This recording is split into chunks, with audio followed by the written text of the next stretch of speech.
No intro music. Welcome into Wildcat Sports Talk. My name is Adam. My name's Tim. That's right. And we've also got let me throw him in there we go. What's going on, everybody? So we'll do this one more time. My name's Adam. My name's Tim. And I'm Ramon. There we go. See? There we go. Thank you guys so much for tuning in to Big Blue Nation's Best Kept Secret. We are Ramon, I tell you what, man, it's this team is so hard to talk about. It just is. I told Tim, I said, it's just really hard to talk about this team because every time you talk about them, you get this just underlying depression, man. Oh, okay. That's aggressive. Yeah, and well, I mean, that's aggressive. That's aggressive. We've already got a compliment on Adam's outfit. Can you hear me? You don't hear myself for some reason. Yeah, we hear you. Okay. We hear you. We already got a compliment on Adam's outfit, and Clyde says this is my favorite Kentucky guys. So hey, we got off to a good start. That's a win. Yeah, with no intro music, we're doing great.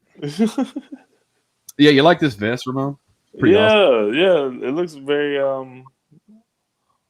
warm. It is. It's very warm. And my grandfather actually he gave it to me. So okay, yeah, it looks very warm. That's right. Yeah, we're going to do a little bit of a pregame here and talk about the game. Ramon, what is your take of it? This team? I mean, I don't know what to say about them, honestly. I don't want to badmouth the team, but they just look they look young. Is the best way I could put it. Usually, when you get around to conference play, but that's the difference in the preseason and summer school and the schedule.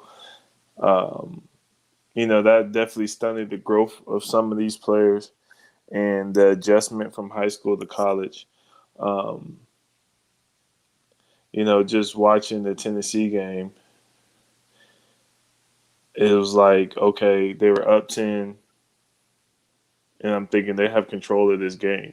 They have Tennessee on the heels, and then I don't know if it just seemed like they just went to a whole different game scheme, and Tennessee just became the aggressor and ended up winning.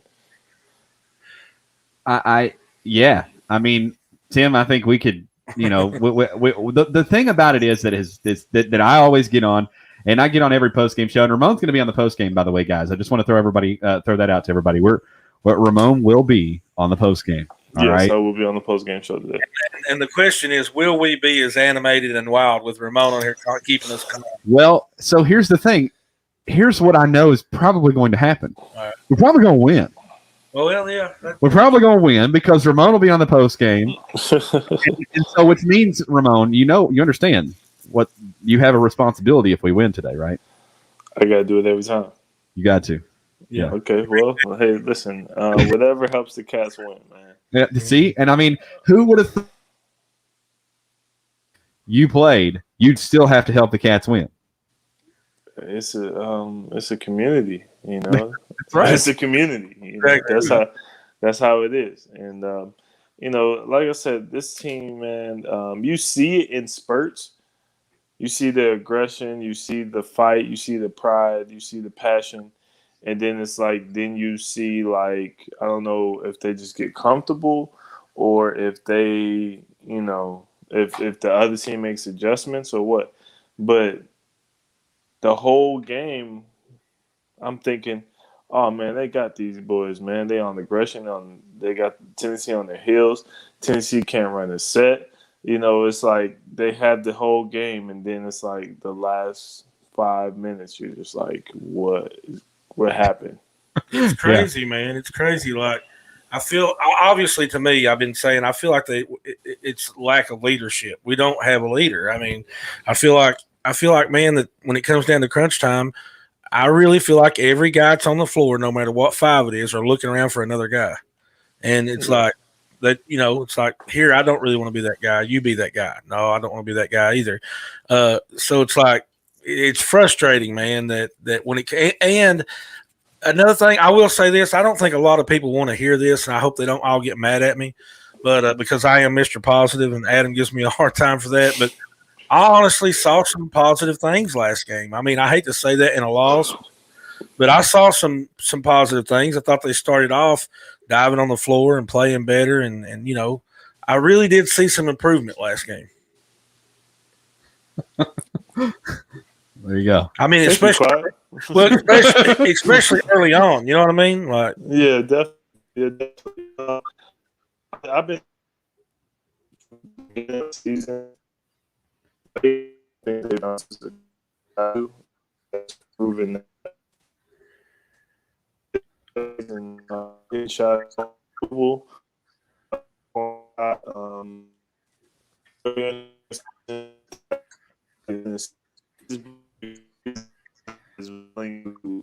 they can make that shot. Yeah, you're exactly right. I mean, it's we had so many issues right there. Yeah, it was so crazy for like 2 seconds. I've seen it going in and out. Yeah. And then right at the end, it was just perfectly clear. Yeah, it was perfectly clear. So we're like, okay, Ramon, yeah, sounds great. It was like when Forrest Gump was up there giving his speech. Yeah, it was exactly. And that's all I have to say about that. And then, right. Yeah. But no, I think Davion Mintz is a guy that you go to more often, especially late in the clock. Nothing against BJ Boston. Nothing against Olivier Sarr. I like Olivier Sarr as an option as well, especially like on the side pick and roll where he can get into his little 15-footer from the corner. But I just like Davion Mintz, man. I just like the way that he shoots the ball. He shoots the ball with confidence. Even if he misses it, you can see in his follow-through and, his shot that he's, like, confident in it. And that's one thing. And that shows why he hit the shot against Tennessee, because he's confident in his shot, especially late clock, no matter the possession, no matter the score. So I really like him at the end of the shot clock. Yeah. Yeah. Well, and the thing about it is the end of the game. So let's talk about the end of the last game. And this is kind of what got me, man. And I can't figure it out. But why is it that the two guys that we absolutely don't want to have the ball at the end of the game had the ball? I mean, like, I don't blame him, because I know why Sarr had the ball, because he's the veteran on the floor and he saw nobody coming to the ball. He saw nobody coming to the ball, so he was like, I got to go get the ball. Mm-hmm. So he went and got it, and he made a bad pass to Devin Askew, who's the other guy that we don't want to have the ball at the end of the game. Yeah, I mean, at that time, we just needed a bucket. So I think, but that's growth in situations. Right. That we're looking for. Whatever the play is called, somebody has to come get that ball. And, I know that play. I remember that play from when I played for Coach Cal. It's a great play to run. But Tennessee played it perfect because they basically waited for you at the three-point line. They just had one guy pressuring that half court. Everybody else was further back. So that takes away the lane space and the option to get by somebody because of the time. So Tennessee played it perfect. And once you see Tennessee how they're playing, you really just go get the ball or have it rolled up. Ramon, I made a point to somebody. They were like, man, what in the world was that play call at the end of the game? That was horrible coaching. And this was my response. I'm like, well, if Sarr takes and fakes the pass and then throws it to the guy open, we got both of our three-point shooters open on the wing, and he hits that shot, that's the best play call you've seen all year. Exactly. It's all about exactly. Yeah, exactly. And the thing is you can't always lay that on Cal. I mean, that's just like you said, it's execution. You can't make them. Yeah, it's just like when somebody shoots a long three and you're like, no, and it goes in. You're like, yes, good shot. Right. That's exactly what it is. So I want to show you guys. I want to show you all this. You're gonna love this. Tim's been hard at work. We've been going into doing some Photoshop stuff here lately, and I started a new job that is still with the same company, but I design ads, basically. That's what I do. So, so that kind of got Tim into the Photoshop mood. So this is a new graphic for your show. You ready for this, Ramon? Yeah, I'm ready. All right, check this out. You're going to love it. Look at that. Yeah, I like that. That's fantastic, isn't it? Yeah, take a minute to let that set in, Ramon. Yeah, I like that. Yeah, I like that. That's fantastic, isn't it? Yeah, that's fantastic. We got John in there. Well, we got both Johns in there with you. We got John Wald in there. Both Johns. Yeah, we got the dunk right there, man. The logo. I was pretty pleased with the way it turned out. No, I like that for sure. I definitely like that. Yeah, it's sweet. It's good stuff. So that's going to be something that we're going to use during your show, and we're going to brand you as well on the website, folks. I'm serious, y'all. This thing is getting ready to go to the next level. Ramon, are you ready for the ride? Yeah, I'm definitely, man. It's been a ride already. There's some things cooking that we hope may happen here real soon, and I know we say that a lot, but just, man, everything is time. Everything's time, timing, and talent. That's what Amin Timberlake says. So it's timing and talent. So yeah, I'm definitely ready for it. That's right. So we're gonna take it to the next level and take it up a notch. So hope you guys are ready for the ride.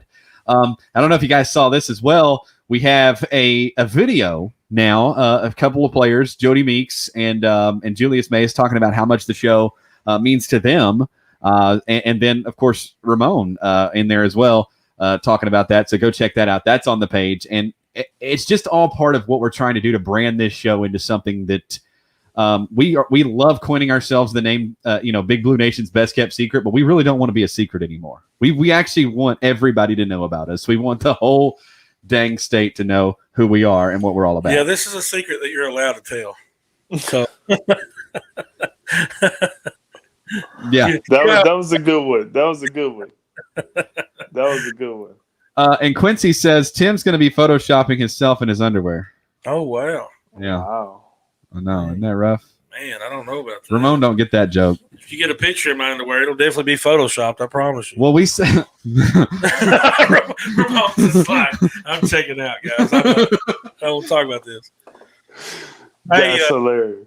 On another note, I do want to bring this up before the show's over and the game starts. But Ramon, did you see Bruce Pearl's comments about Kentucky? Him still thinking they're a tournament team and all that stuff. And I'll let you elaborate on that. But first, I want to say there's two things that I think. One is Bruce Pearl's always been complimentary to Kentucky. Always. He's always said Kentucky is pretty much the gold standard. I mean, he's always kind of said that. He's always praised Calipari, and you got to love that about him. But I think part of it's coach speak. Because every high school coach I've ever interviewed or a college coach has always said that the next team they're playing is way better than anybody knows. They're really, really good. You always do that as a coach. And but I do think that he knows Kentucky's got that potential, and he wants to be right if they do hit that stride. So what do you think about it, man? I think you kind of just kill them with kindness. I think that's the main thing. You don't want anything to be locker room material, and then you don't want anything to be misconstrued or taken different, or you don't want to give any type of ammunition. And I think when you look at Kentucky, you look at like they can win any game. They can win any game. They're not a team like, they reached their ceiling and they're just a bad team. Like the outcome of games have not been great, but when you watch Kentucky play, you can see, like, man, they have the potential to beat anybody. So when you're a coach like Bruce Pearl, you're like, hey, you kind of just keep it real simple. You want to pat them on the back, but you don't want to kiss nobody's tail at the same time. Well, at the same time, though, Ramon, you don't kid yourself, all right? But Bruce Pearl is absolutely kissing Kentucky's tail because I think when all is said and done and Cal's gone, he wants a phone call from Mitch Barnhart. I think he wants to come to Kentucky. I kind of felt that way a little bit too.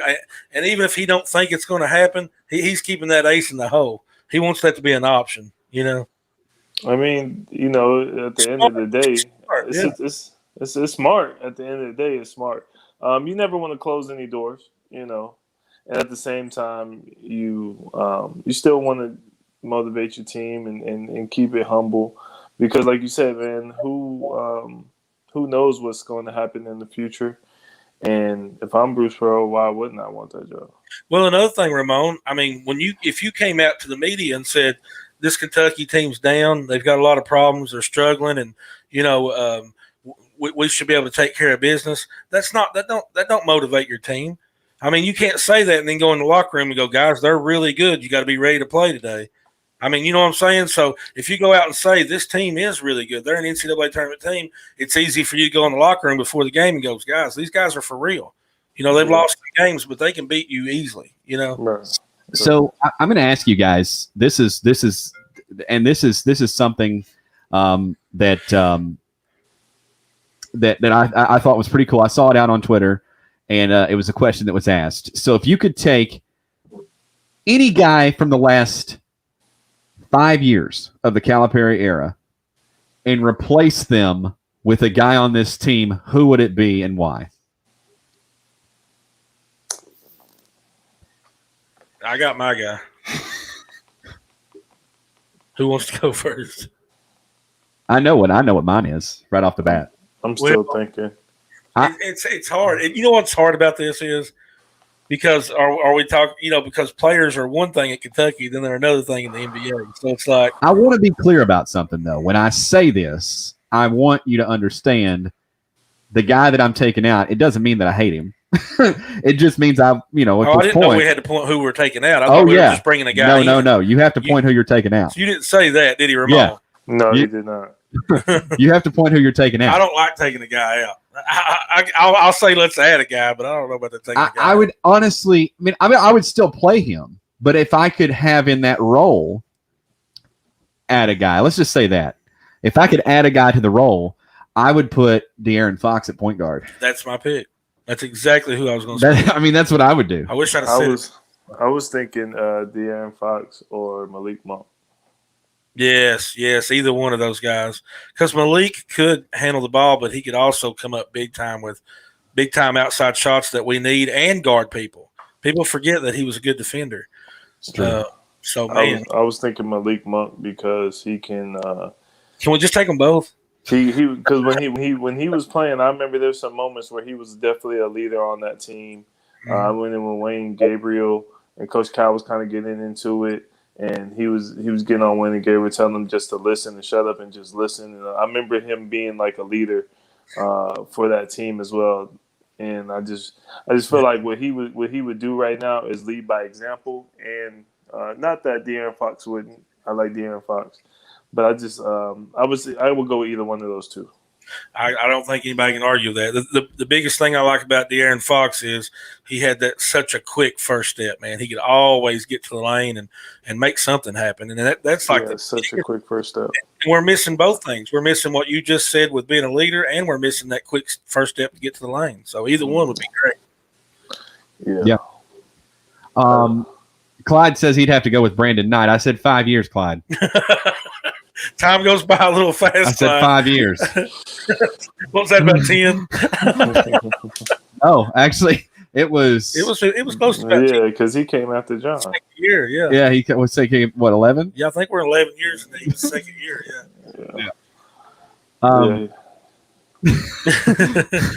But yeah, so that's that. I think that's. It's hard not to say Booker too, and But, it's hard not to say Booker. It's hard not to say Bam. Murray. Murray. Yeah, like there's a lot of options.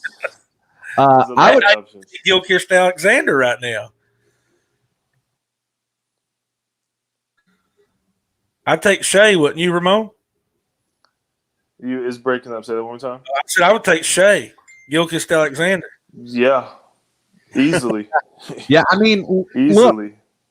Look, we talk about it, but at the end of the day, I think Coach Cal with this team, guys, I think the one thing that we can all say is that I truly believe this, and you'll never convince me otherwise. I think he honestly thought Ashton Hagans would come back. Maybe so. And because, you get Ashton Hagans back on this team, and this team is a different team. It just is. Hey, do you think that the stuff that happened with Ashton with the video being released, the money and everything late in the season and him missing that game and everything, do you think that's when everything turned and said, okay, now he's leaving? Do you think up to that point he might have been coming back? No, you still don't think he's coming back? I didn't know if that would have affected it or not. I know it wasn't a good thing. No, I think was playing at such a high level, and if there wasn't a pandemic, I think Kentucky would have made a great run. So that would have did anything but elevate him. So I think he was leaving anyway. Gotcha. Yeah, it makes sense. It does. Yeah, the thing is, if you're playing at a high level at Kentucky, you're probably not there next year. Probably not. You're at least gonna see where you land. Yeah. Like, you're gonna talk to some people and say, okay, where am I looking at? Late first round, middle first round, Well, let me ask you, if you're getting the feedback, Ramon, that that Ashton Hagans and guys like that were getting. I mean, because I look at it like this. If we get E.J. Montgomery and Ashton Hagans back on this team, this is a 110% different team. It flips everything. Because then that means somebody's not coming. Well, and I think that means two people's not coming. So who's the two people not coming? Well, I would think Devin Askew and Olivier Sarr would be the two that wouldn't come. What do you mean? If Ashton Hagans and E.J. Montgomery stayed. Well, that's probably right. I mean, yeah. I mean, and then you're going to still end up with Boston, Clark. This team's a different team. Mm-hmm. With or without the pandemic? Even with.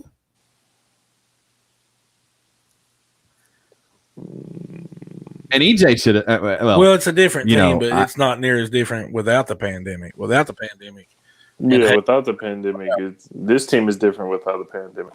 I'm like Ramon. I really feel like it's affected Kentucky and some other teams with a lot of freshmen and a lot of new players. It's really affected these teams. Yeah.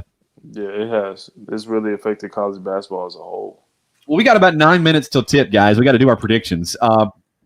Tim, you're first. You never go first. You're first. Oh, my goodness.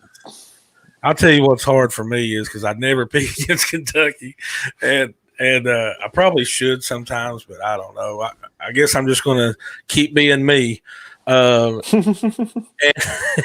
and going with my positivity and heart. Man, let's see. Oh, by the way, we'll have pictures coming in today, so we'll probably have some pictures we'll be posting later. And we got Les Nicholson, our photographer, at the game, which is really awesome. I just wanted to give him a shout out. And you're in a hurry, I know, but when I gotta want to say something, I'm gonna say it. Okay, That's I know. By God, doesn't matter if the game. I'm gonna say. I don't care. I'm gonna say it. The game will be tipping off. Hey, be like, we're gonna talk. Guys sending me pictures live from the game. I'm shouting him out, Ramon. Hey, listen, I totally agree. You gotta give them shout outs. All right, I'm going to say 79-77. We're going to win by 2 points today. Ooh. And your player? My player of the game is Devin Askew. Okay. Hey, okay. That was grit, didn't I? He has a tough matchup on his hands today, but yeah. He might rise to the challenge. He's going to have to first of all. Yeah. We say. I always do this because I like to be like bold, right? Mm-hmm. So I'm going to stick with my gut. I have a gut feeling. I just do. I have a feeling that Auburn has these bouts, and what I know about them is they have these bouts where they have scoring droughts. Now we do too, but I think with you coupling us being at home, I think it's going to lead to a pretty decent victory today. I'm going to call 78-63 Cats over Auburn. 78-63. Yeah, nice. And my player of the game is going to be Davion Mintz. I think he's going to pick back up where he left off last week, or I hope you're right. What you got, Ramon? 75-68 Kentucky, and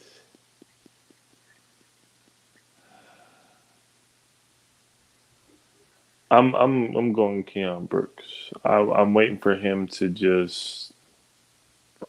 He's done it. He's due one. Yeah, I feel like he's due. Like I feel like he's just keep knocking at the door, and I just feel like he has that mindset. Like, you know what, man, forget this, and just rebound, defend, block shots, run in transition, hit a couple shots, get in the paint on the post up. He has great post moves. So yeah, I just feel like he's on the cusp of like just having that standout game. So I'm gonna go Keon Brooks. Awesome. Sounds good. I'm ready to go. Let's get that win, man. Let's do it. Man, let's get it. 5 minutes. Cats get a win today, and I'm gonna lose 50 pounds. Oh, did you hear that?